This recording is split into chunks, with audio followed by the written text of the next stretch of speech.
ce qui nous intéresse aussi, c'est de savoir comment le Kremlin réagit à l'annonce de ces livraisons déjà effectuées par les Américains. Jade Partouche, vous avez regardé, vous avez écouté les sources russes et d'après ce que vous avez entendu, quelles sont les réactions ? En fait, on se rend compte que c'est le retour de cette fameuse zone tampon dont on a déjà parlé, créer en fait une zone grise en Ukraine pour protéger le territoire russe. C'est donc la volonté du Kremlin qui revient à la charge sur cette notion-là. Déclaration hier faite par Dmitri Peskov, le porte-parole du Kremlin. Écoutez-le.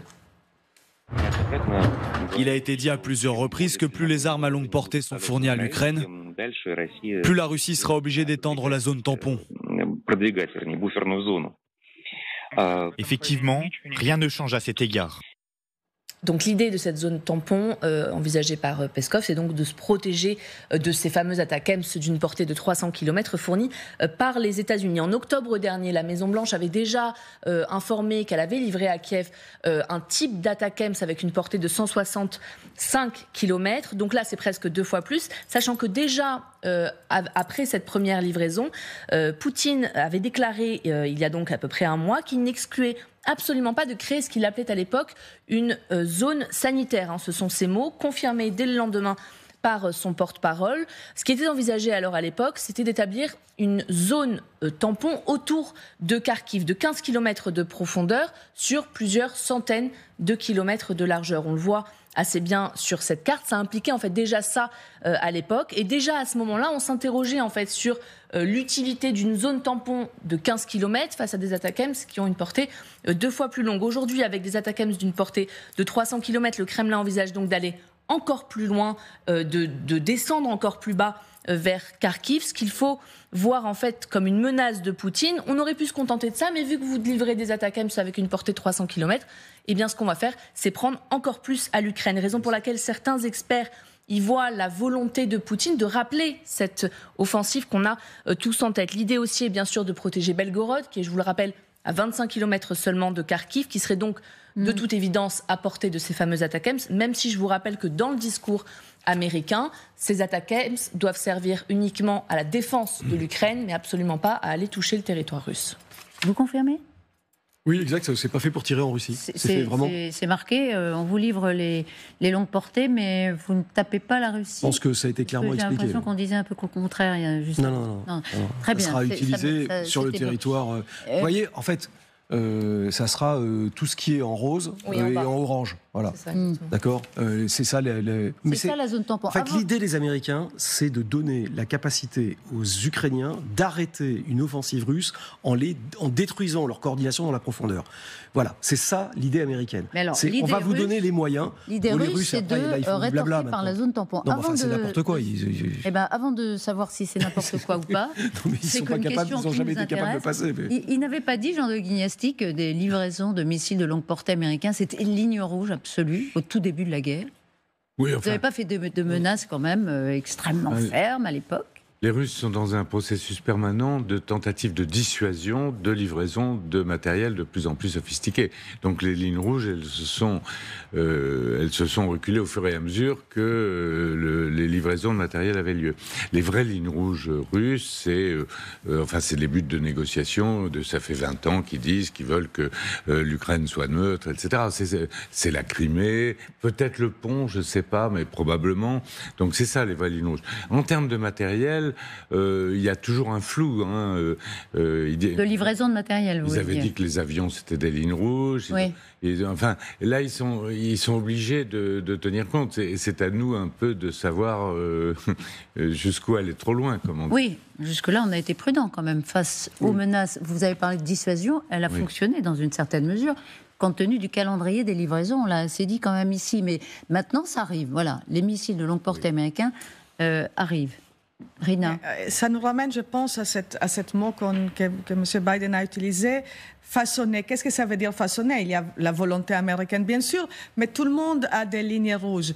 Et les États-Unis aussi ont cette ligne rouge, justement, que les missiles ne vont pas être utilisés pour attaquer la Russie. Pourquoi? Parce que M. Poutine, il a aussi dans son arsenal des bombes nucléaires. Personne ne veut voir M. Poutine être amené à un coin où ça reste la dernière solution. Donc, cette déclaration à dire on va façonner le monde, bien sûr, il y a la volonté, mais est-ce qu'il y a quelque chose derrière? Et le fait est que les Américains, ils ne vont pas envoyer des soldats pour régler cette situation. Ils n'envoient que des armes en espérant que les Ukrainiens vont gagner la guerre. Ce n'est pas du tout acquis. Rapidement, c'est là que la question du terme façonner. D'un point de vue militaire, on a un terme qui s'appelle le shaping et qu'on traduit en français en termes de modelage. Ça veut dire on prépare le terrain.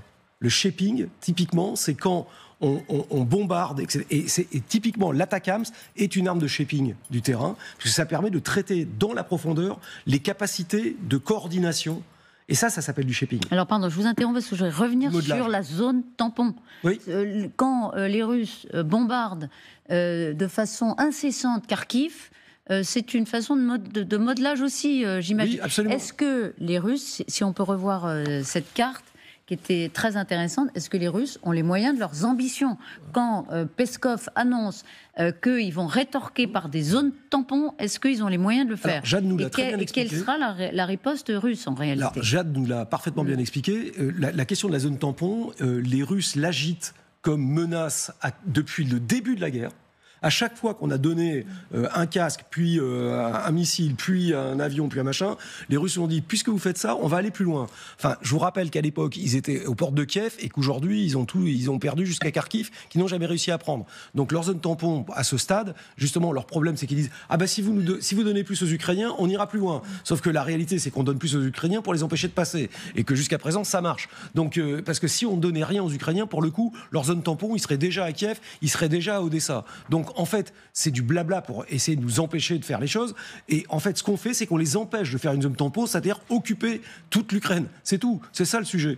Oui, donc vous dites, c'est une en fait, menace si on ne donne pas d'armes aux Ukrainiens, c'est sûr qu'il y aura une grande zone tampon, parce qu'il n'y aura plus d'Ukraine. Et donc là, il y a une forme de rééquilibrage. C'est tout aussi con que ça.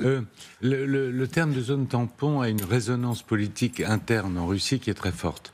Parce que dans la période de la guerre qui est étalée entre 2014 et 2022, Lugansk et Donetsk ont été en gros bombardés plus systématiquement par les Ukrainiens que l'inverse. En gros, les 75% des pertes étaient plutôt du côté Lugansk et Donetsk. Et donc, le thème de la zone tampon qui permettrait de mettre à l'abri les populations du Donbass pro-russe des bombardements ukrainiens était un thème qui avait un fort impact politique à l'intérieur de la Russie. Et ça a été utilisé d'ailleurs partiellement comme justification de l'invasion. Donc ce thème, il est très porteur en Russie. Zone tampon, je voudrais juste qu'on regarde pour finir cette carte où on voit indiqué sur la carte, voilà, au Chérétine.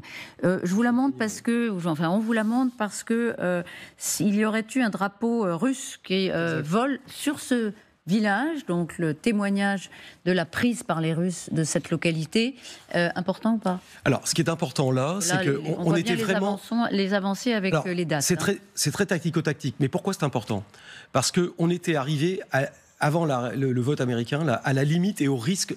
Ce qui s'est passé là, c'est qu'en fait, la petite percée que vous voyez, c'est les Russes qui sont arrivés devant la deuxième ligne de défense ukrainienne, la première étant celle qui passe en pointillé en bas, en direction d'un axe qui s'appelle Prokhovsk, qui est une ville importante pour les Ukrainiens. Qu'est-ce qui s'est passé? À cet endroit-là, les Ukrainiens fatigués ont fait une relève, ils n'avaient plus d'obus, et les Russes ont réussi à profiter de ce moment-là pour faire un bond en avant dans leur dispositif. Et ce qui prouve bien une chose, c'est que si on laisse les Ukrainiens sans moyens de défense sur l'ensemble des 1200 km, il y a toujours un moment ou un autre où il y a un risque qu'à un endroit ça craque.